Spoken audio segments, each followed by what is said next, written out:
I've spoken previously on this program to Dr. Kay Danes, OAM, the wife of a 43-year-old veteran, president of Army Families, president of the 1st Commando Resident Auxiliary, which raises support for servicemen and their families. Dr. Kay Danes is eminently qualified. She's worked in the Middle East, Afghanistan and Southeast Asia. She has addressed US congressional forums on democracy. She's now a human rights and social justice advocate. Significant service personnel have joined with her, submitting a petition to the House of Representatives in Canberra in relation to matters concerning serving members of the Australian Defence Force. I spoke in January in Queensland on the same platform as Kay Danes on this very issue about defence personnel and the trauma and alienation they feel following the release of the Brereton report. Last night, I addressed the disgraceful behaviour of changing the letters patent to be able to remove the meritorious unit citation from all Special Forces personnel who served in Afghanistan. I'd like to think our exposure on this program has caused government to think again. They'd better think again. The Australian public won't cop the way their defence personnel have been treated.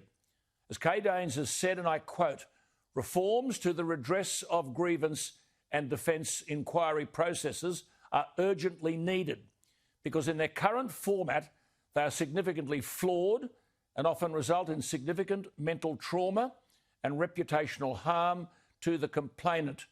Frighteningly, she says, and I quote, witnesses can provide false testimony and do. Inquiry officers, she says, are not constrained by the fundamental concepts of justice and equality. Most, she says, are not legally trained. Suicidal acts and self-harm usually come from a place of hopelessness and injustice. And this is where many of our defence personnel sit. The reforms Kay Danes is seeking involve the inquiry process, as in Brereton. I say it's time the whole defence top brass and government were held accountable. You've heard me say on radio and on TV, both are the biggest cover-up merchants in the business. Dr. Kay Danes joins me. Kay, thank you for your time. Your petition seeks to address these failures, and as you say, if they're not addressed, ADF members will carry unresolved grievances into life beyond service with all those complications. How are you going? Oh, very well. Thank you, Alan, and thank you for having me back on the show, and thank you for engaging in this conversation. It's so needed. I really hope the Defence Minister's watching, and I'd love to sit down with her and have a really respectful and open conversation about how we can fix the policy that's really creating a lot of the problems to do with veteran suicide and self-harm. You're saying unless these issues are addressed, you won't reduce the number of suicides currently plaguing the ADF veteran community. I mean, this is hard to believe that these are changes you're seeking. I mean, basically, defence inquiries, like Brereton, you say, should be subject to legal technicalities, rules of evidence, principles of open justice and the common law. I mean, none of that is applied in Brereton. It's unbelievable. It's really hard.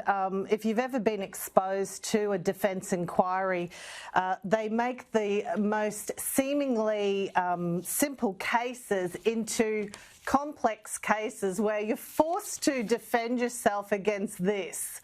And this is incredible. This is just a simple case of a soldier that happens every single day, and it goes up through the chain of command, and they're met with this wall of adversarial defence legal resources, and it's a real David and Goliath match. It's really appalling and so unnecessary. Kay, this Brereton thing, as I said last night, was released in November, and I found out that in March there were men who'd served and who had returned, had no idea they were mentioned in this. There've never been any charges laid, and they get a demand from Brereton that they will be investigated, really interrogated, and then they're told they can't speak to anyone. They're under supervision. They've lost their job. They've removed, the car's taken away, their salary's taken away, and they can't talk to their friends.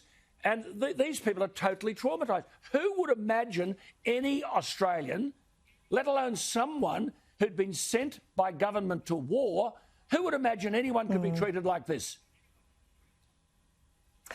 Well, it's hard to imagine, and, you know, this is not just the Brereton report. We have about 800, 900 inquiries similar to the Brereton report, not war crimes, obviously, but workplace complaints of defence abuse, institutional abuse, abuse of power.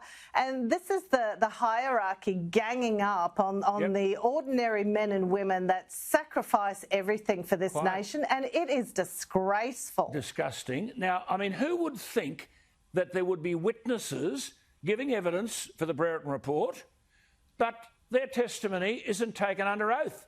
And as you have said in that speech that you made in Queensland when I was on the platform with you, these witnesses lie, and they do lie. I mean, there is no appeal process. They do. There is no appeal process. No. And there's this thing on here called "this is credible information," you know, a credible witness. I tell you, I have witnessed these defence inquiries and quite credible witnesses. I know of one man in particular who was credible enough to escort the Queen of England when she was here, who was credible enough to be the aide to the Governor-General. But in a defence inquiry, when a senior warrant officer sought his assistance to help you know, raise a complaint of abuse, that man was not credible. Can you believe it? I can't believe anything you're telling me. And no one can believe that there are Australian citizens who are treated like this, let alone people who've been sent by government into combat to put their life on the line, service before self. And here, I mean, this is an utter indictment that none of the current processes involve the changes you seek, the principles of open justice, the principles of common law, the orthodox legal rules in relation to evidence, witness testimony under oath, no appeals process outside the chain of command. How is it people who are sent by government fiat to serve their country are subject to such an abandonment of real justice? Kay, is this Australia or North Korea? Well, you would have seen it at the Stand Tall seminar that we attended in Brisbane, and the young gentleman from one of the regiments there, and they were all nodding in the audience of when we were talking about these things. They were all saying, "Go, Alan, go, Kay, you know, stand up for us because we don't have a voice." And, you know, it's time the Australian people actually saw what was happening. And you know, I really encourage, I hope the Defence Minister is watching and we can get this conversation sorted, because the Prime Minister, I mean... The Prime Minister even. You've got a petition. I mean, my experience in government about petitions, they're noted and become doorstops. I mean, what evidence do you have that your petition will be treated any differently? And if it's thrown in the bin... Well, I think it comes down to the fact that once upon a time there was a man called General David Hurley who called for reforms in the workplace in the ADF and said we should have an organisation that becomes the employer of choice, that observes fairness and justice and equal opportunity for all. That was back in in 2013. I'd really like to revisit that conversation. He was a commander in Afghanistan, and he's been exonerated, and now the Governor-General. I mean, this is Mugabe-style justice. And you ask yourself, Kay, I mean, I don't know where we go from here, but listen, we'll keep in touch. Make no mistake about that. You keep fighting. This is not going to go away. And the more we talk, I can assure you one thing, the more the Australian public will be fighting with you. Thank you for your time. Defence lives matter. Defence lives matter. Do matter. And Kay, I can just say to my viewers, let me say this, suicide is the second leading cause of death amongst serving Defence Force members and the leading cause of death amongst veterans. ADF members who are medically discharged are more likely to suicide than those who discharge voluntary.